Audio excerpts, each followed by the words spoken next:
This is a sports catastrophe production. Hey there, hi there, ho there. It's Jeff Cutter Diamond. Welcome you to another sports catastrophe on this day. And on this day, March the 2nd, 1993, one of the best moments in NHL history happened. Mario Lemieux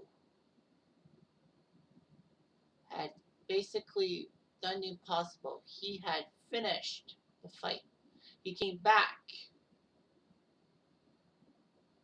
from illness. So the 1993 season happens. And Mario Lemieux is primed. He's leading the scoring race. The Pittsburgh Penguins are doing very decent and all that. Of course, this is before the 17-game winning streak, which was a record for a while. But holy crap, Pittsburgh was just unbelievable. They're the two-time defending champions. They have a chance to three-peat and do something that hadn't been done since the Islanders dynasty in the 1980s. They looked good. They had no massive weaknesses. They didn't make any major changes to the lineup. A lot of people said, wait a minute, Scotty Bowman was coach of the 93 team. Well, Scotty Bowman coached them in 92 when Bob Johnson succumbed to cancer, so like that. So anyway, Pittsburgh looked good. But then Mario Lemieux, for some strange reason, wasn't in the lineup anymore. Why? Because he had non-Hodgkin's lymphoma. So basically, Lemieux had to go through cancer treatments and hopefully get out of his problems. But the fact of the matter was that Mario Lemieux was still Mario Lemieux. He had injury problems in 91 in the cup run because, remember, he actually ended up injuring himself. Well, he had a bad back. So bad he couldn't tie his own skates. But anyway, Lemieux was helping out. Lemieux was actually trying to challenge for Wayne Gretzky's records for goals and points in one season. But unfortunately, he missed 2 months of play. Pittsburgh started to struggle. Lemieux couldn't even take part in one of the most famous All-Star games of all time. That was 1993, when he had the highest vote total. He was still there at the All-Star game getting his jersey and all that, but man, the real big Mario would come back. Well, Mario Lemieux was a star in Montreal. He was born in Montreal.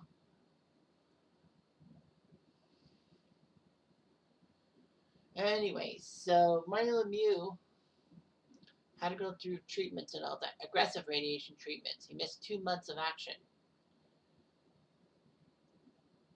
And when Lemieux was cleared to play, he was 12 points back in the scoring race of Pat LaFontaine. So Lemieux basically decided the day of his last treatment to go to Philadelphia, play for the Penguins against the Flyers. It was shocking, to say the least. It was a huge one. The Flyers did beat the Penguins 5-4 in that game. But the weird thing was that Mario Lemieux, when it was announced he was coming back March 2nd, 1993, got a standing ovation from the Flyers faithful, which was shocking to a lot of people, especially Mike Lang and Paul Steigerwald, who were the Penguins announcers, that, Mario Lemieux would get a standing ovation from Flyers fans. But, I mean, when you deal with cancer, all rivalry stuff goes out the window. Lemieux scored in that game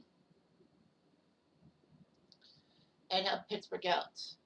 Pittsburgh would win 17 straight games, as I said, to finish first overall for the first time in franchise history. So Lemieux's return did help the Penguins out. And Lemieux really took a lot of strokes and took down LaFontaine in the scoring race, winning by more than 15 points.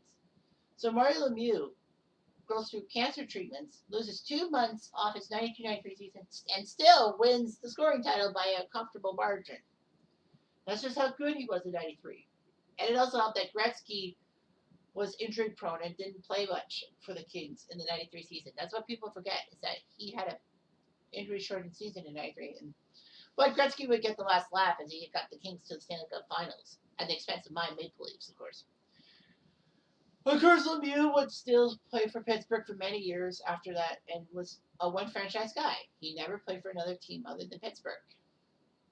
The fact of the matter is that Mario Lemieux was superhuman. Unfortunately, though, the 93 Penguins were not superhuman. After an easy first round win over the Devils, they faced the New York Islanders, who shocked Washington in the Patrick Division semifinals. And the Islanders were without their main star, Pierre Turgeon, thanks to a Dale Hunter cheap shot, which he deserved to get his 21-game suspension. But for some strange reason, the Islanders took care of Pittsburgh in the playoffs, mostly because Darius Kasparaitis was being a dirty bitch when dealing with Lemieux.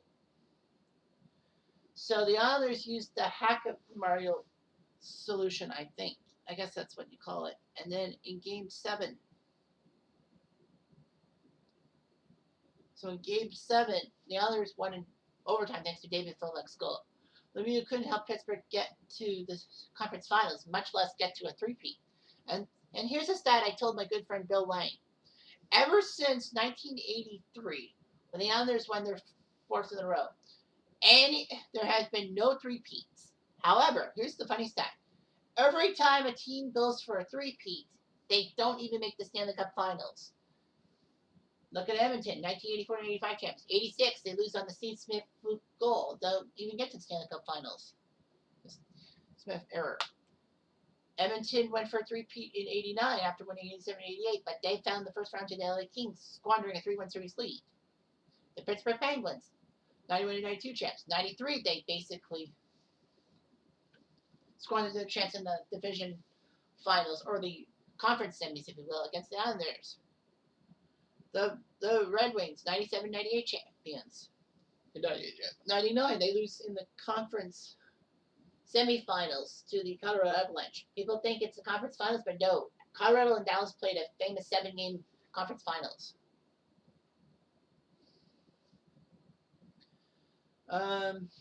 Let's see. And, of course, Pittsburgh. 2015-2016, 2016-2017, they got to play the Capitals in the playoffs and got burned in the conference semifinals. And now Tampa, they're the two-time defending champs. Will Tampa get to the conference finals, unlike every other team on the list I read off? We'll see. Only time will tell. Anyway, I'm Joe Diamond. I do.